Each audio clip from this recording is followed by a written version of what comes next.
Hey everyone, welcome back to the channel. I'm Baron and this is your Brain on Books, and today we're going to talk about the weird, the bizarre, but the well-crafted and fun novel that is Perdido Street Station by China Mieville.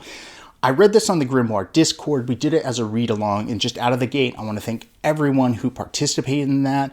This was a perfect book for a group setting, at least in my opinion, because this novel is complex, not just narratively, but there's a lot of overtly political themes in it, and, having other people's perspectives made it a very valuable, enjoyable experience. And I think the general reception from everyone is they enjoyed this book. It was well loved amongst everybody who participated, and I am included in that list, although I do have some issues with some of the areas in this novel, and we're going to get into that as well. So real quick, what is this book about? Well, it's a multi-POV story set in a very vibrant and unique city called New Crobazon. Now, New Crobazon has all of the big columns and spires and classical European trappings that we're used to in a fantasy city. However, it's also met with this very flamboyant, colorful element and, steampunk atmosphere and, airships and all kinds of stuff like that. And it's also juxtaposed with its inhabitants being somewhat horrific. This is a city filled with unique creatures of cactus people and insectile aberrations and all sorts of really bizarre stuff that you don't see in a typical fantasy story, which makes it feel kind of like a mixed genre book, and I've heard it referred to as weird fiction, and I think that's probably an apt title for it, but at its core, it's still a fantasy standalone novel. Now, the main plot follows one particular PIV of a character named Isaac. Now, Isaac is a scientist, but somewhat of a rogue one. He's not so much concerned with the classical arts and science. He is kind of into the more abstract, large ideas, trying to solve humanity's problems, or at least the people in this particular city. And he is basically approached by a man named Yagaric. Now, Yagaric is a Garuda, and a Garuda is this half man, half bird eagle creature. You're going to have to use your imagination a little bit for this. But Yagaric has been exiled from his community for a crime that Isaac doesn't quite understand. And he has lost his wings, his ability to fly. So he is tasking Isaac with basically to restore his ability to fly, because Isaac has this reputation of this rogue scientist that can kind of solve the unsolvable.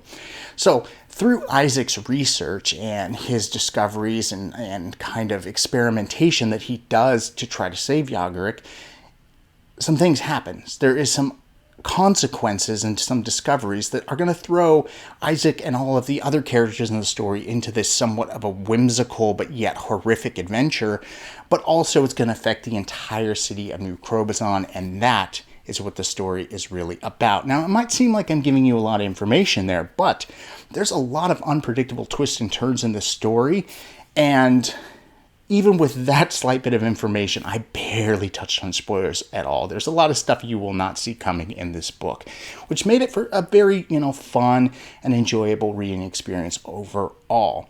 So I'd like to get into some of the things that I thought were very well handled, and then maybe some of the more controversial or loose elements of the novel. The big thing we got to talk about first is Mieville's writing style. Now, before I picked up this book, I was warned by a lot of people that his writing style was very weird, bizarre. It was a deal breaker for some. I know people who have somewhat similar reading taste as me, and they DNF'd this book. Well, I did not share their experience at all. I thought that his prose was absolutely amazing.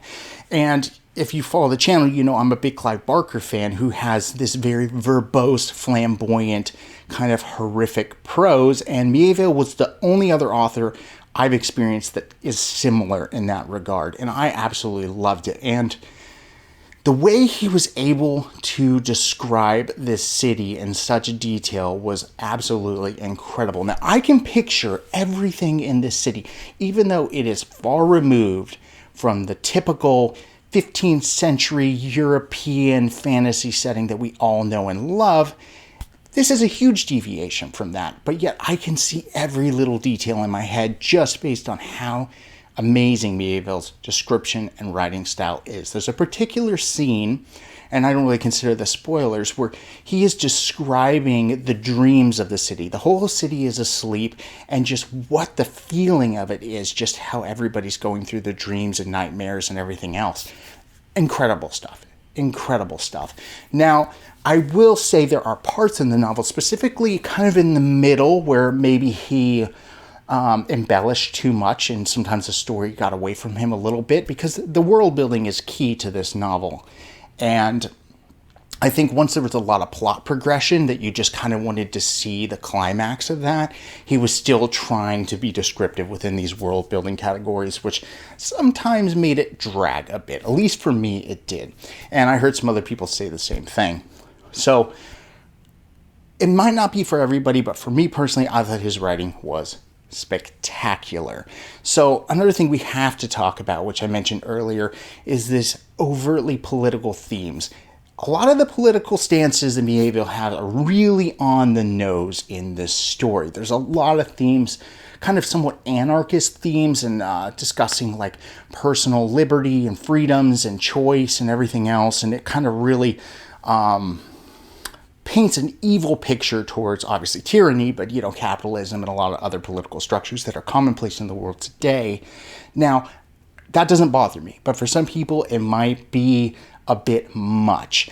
I think that he had a good balance between kind of putting that into the novel and also keeping it, just a consistent fantasy story, and the political setting seemed like it aligned with it. It wasn't out of nowhere. It actually pushed the plot forward in a meaningful way.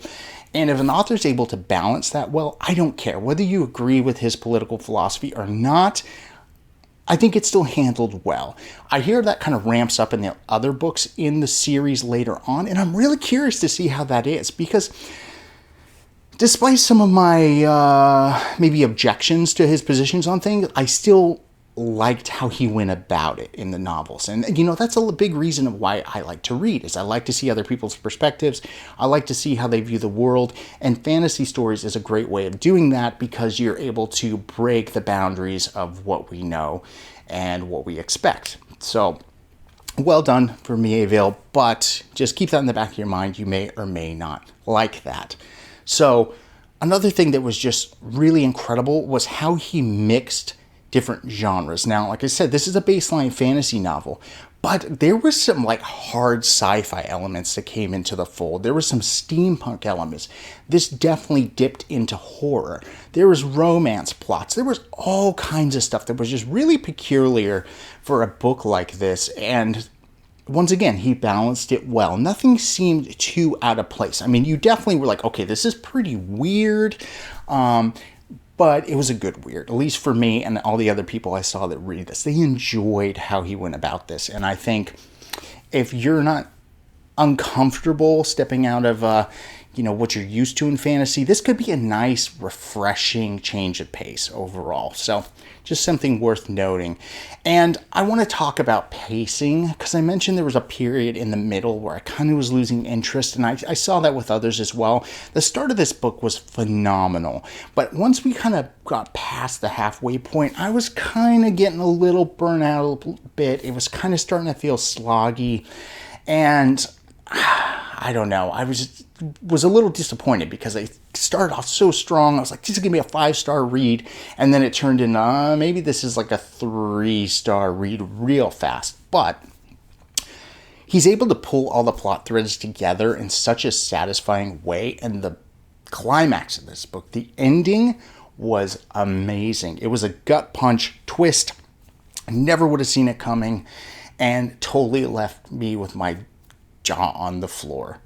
Very well done, Mieville. So that's really all I want to do, is talk about this. We might have some spoiler discussions down the road, and I think that would be great, because there's so much in this book, and it's difficult to describe without spoilers, just because there's so much unique and quirky elements to the novel. Well, if you've read this book, if you like it, hate it, DNF'd it, I don't care. I want to know about it. So leave a comment down below.